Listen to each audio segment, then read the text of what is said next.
Hello everyone, it's Naz here. I am a mentor here at Look, and I will be reading out a blog post that I have recently written for you to make it more accessible, and I hope this is engaging and useful, and I hope you don't find my voice too annoying. Hopefully I'm not like one of them, robotic voices, and I have a tiny bit more emotion in my voice. So, it's Stress Awareness Month. We've all experienced a sort of muted high whilst going into spring. Flowers are blooming and the sun is shining, but understandably, most of us are all probably experiencing a lot of built-up frustration, with high levels of anxiety still somewhat lingering around in the air after a long winter in lockdown. What is stress? Stress is a natural response to triggers and stressors, but in today's fast-moving world, we seem to be experiencing it in overdrive.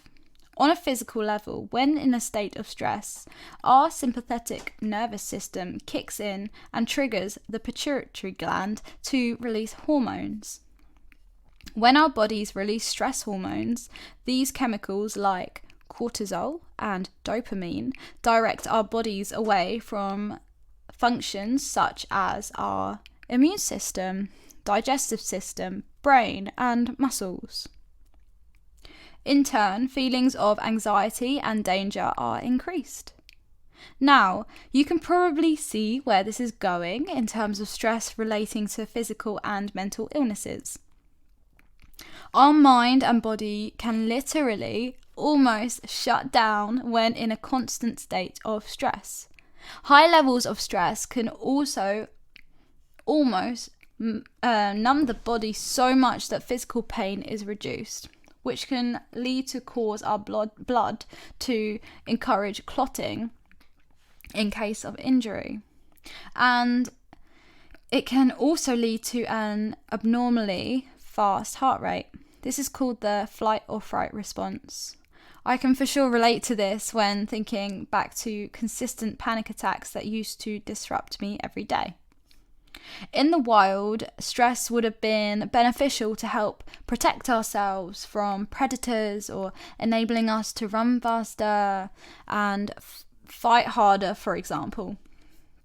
The sympathetic nervous system would have switched to the parasympathetic nervous system, where we would have then been able to go into the rest and digest state. I tend to call this being in a state of recovery or a recovery mode. However, in today's world, acute stress is a huge problem because we find it hard to switch off from being in a continuous stressed state, even after a problem has gone away. For example, being in debt isn't something that just goes away, which puts a person in a state of prolonged stress. If our brains are constantly producing stress hormones, these chemicals will be detrimental to our health, as other bodily functions that I have previously listed are then affected too, which, for example, can lead to things like depression, adrenal fatigue, and many other illnesses. Now that we know what stress is and what it's capable of, I wanted to now share with you something that immensely helps keep my mental and physical health in check every day. A couple daily practices that encourages me to stay grounded and connected within myself, and sometimes with other people too when practiced in group settings. Yoga and meditation. So, yoga isn't about being flexible and being able to achieve a balanced state within holding ridiculous poses, nor is meditation about stopping your thoughts. There are huge misconceptions surrounding these practices, which can initially put people off, of course. Both practices only require for you to have a body, mind, and breath. It doesn't matter if you can't see or hear or even walk, because yoga and meditation can be adapted to suit anyone in any circumstance and pretty much of any age. Maybe not babies. And notice how I keep saying practices. This is because these are simply things that you practice, so there's no pressure to get it right, and no such thing as getting it perfect either. How I started my yoga journey. I initially started my yoga practices in May 2018 and have not gone back since. I had attended a yoga and plant-based nutrition retreat in Barcelona at the time, which really helped me understand the importance and foundations of exercise, combined with a balanced diet for a healthy mind, body and soul. After what felt like a life-changing retreat, I frequently went to local yoga studios to make sure I would stay on track with the practices that really benefited my overall well-being. Practicing in group settings and with a friend really helped inspire and motivate me to implement this new habit into my routine. Now I practice it most days, and I'm going into my training at the end of the year to become a yoga teacher, hopefully next year. Yay! Resources. There are so many resources out there that I won't bombard you with, but to help you get started with meditation, you could always use the Headspace Calm or Stop, Think, Breathe app, which is my favourite.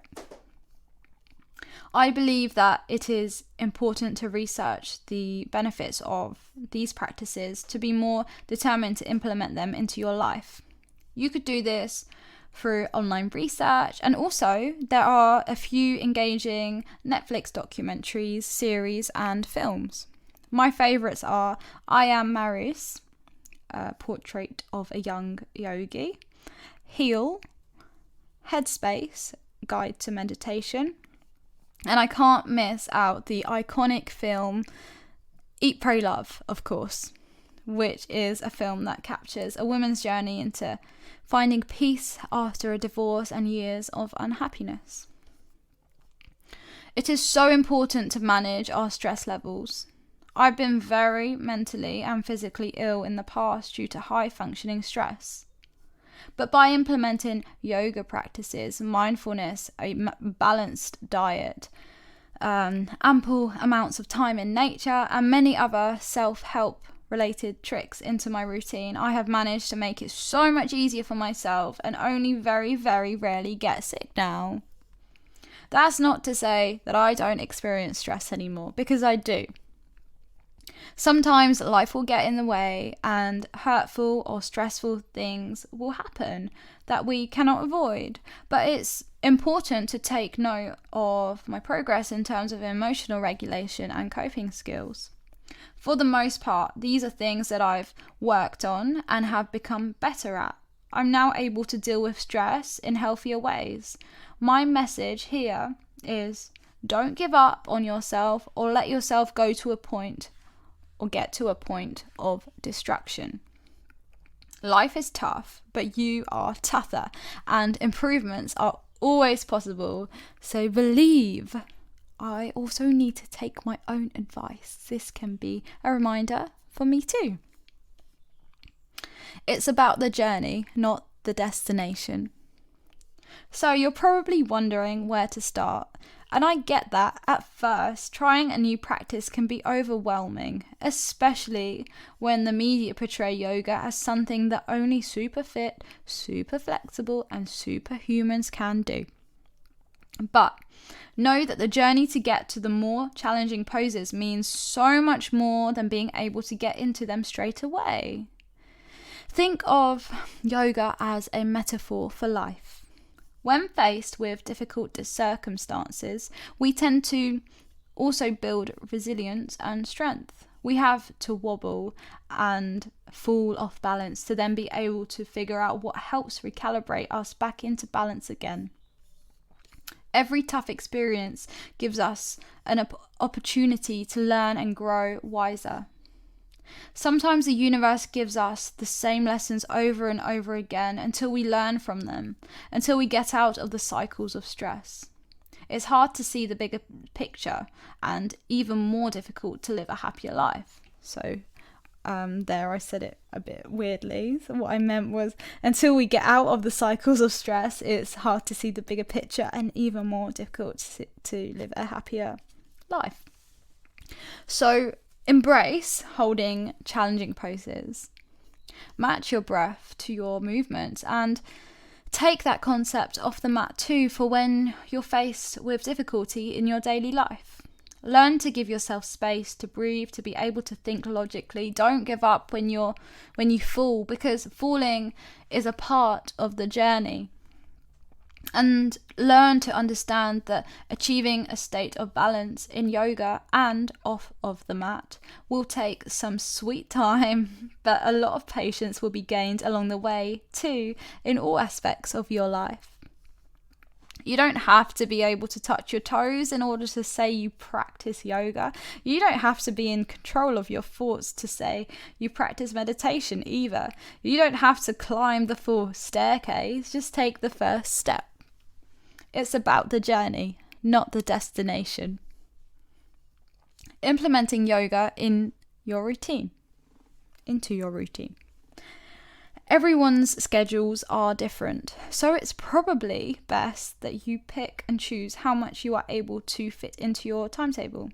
If you find that your mornings are rushed and stressful, why not wake up half an hour earlier to calm the nervous system down by carrying out a short yoga and meditation practice? Try doing this a few times a week and see how you feel. It took me quite a few months to nail it into my routine. So don't feel like you have failed if you can't do it every day, but remember that consistency is important. Invest in yourself now, because your future self will thank you for it. My analogy for looking after myself is, if I don't spend the money and time into my well-being now, I will have to invest in my recovery for future unwanted illnesses, which is going to cost a lot more. Prevention is better than cure. Morning and evening practices. My go-to is Yoga with Adriene on YouTube. She's funny and clear with giving directions. She has a huge range of yoga and meditation videos too. In the morning, I tend to type in Yoga with Adriene morning. So yes, Yoga with Adriene morning, that's literally it, into the search bar, and click on any video that I would find useful to practice in that moment. I will then type in the search bar morning meditation after that practice and listen to whatever I think would help me start my day. I carry out these practices maybe after a dog walk and a shower, so I feel cleansed and clear for my practice. If you don't have time for that though, jump out of your bed and hop straight onto your mat. The hardest part can be getting to the mat, but once you're there and then it becomes like easier. So that's the hardest part. Set the scene by lighting a candle and put some relaxing music on in the background too. Give your spirit the nourishment it needs to fuel itself for the day. I always burn some Palo Santo wood before a practice, as I love the earthy smell it gives off, which helps me feel more rooted. And it's also meant to release any negative energies that are looming around too.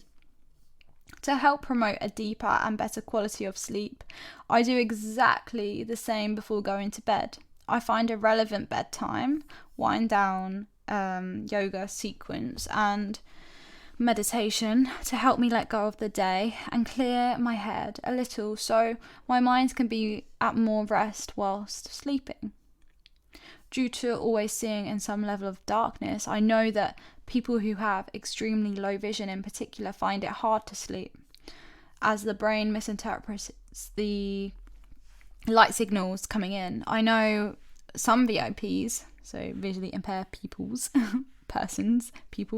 also take sleep medication that truly helps them, but I'd always encourage other practices first that may help too. A good sleep routine is also important for stress management.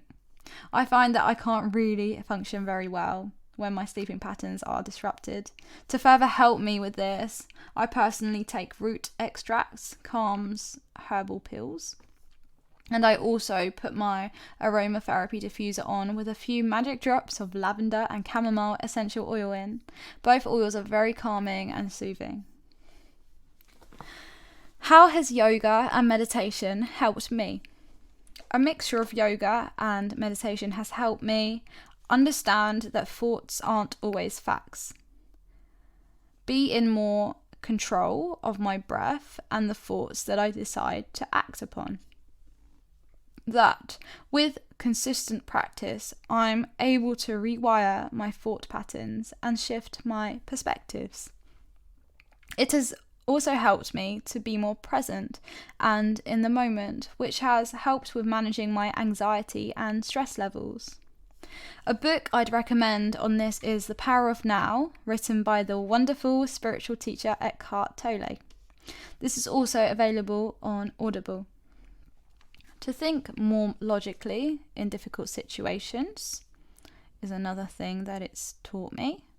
So by giving myself space, when experiencing high levels of stress, more intentional and slower or deep breaths or breathing techniques help give me space to think more rationally.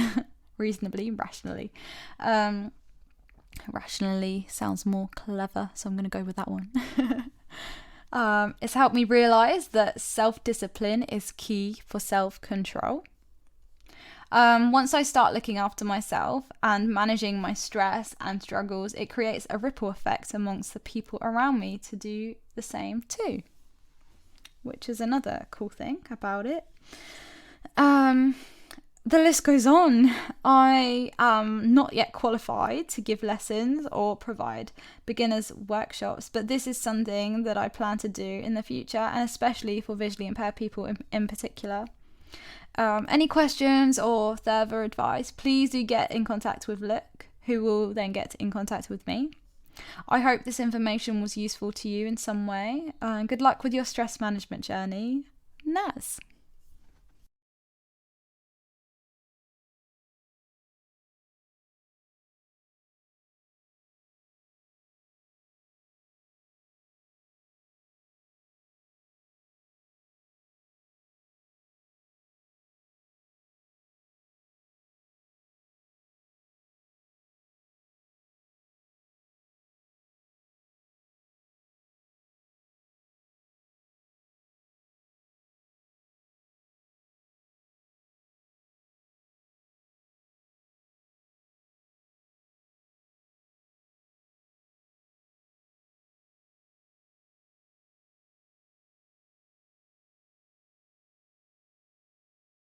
Hello.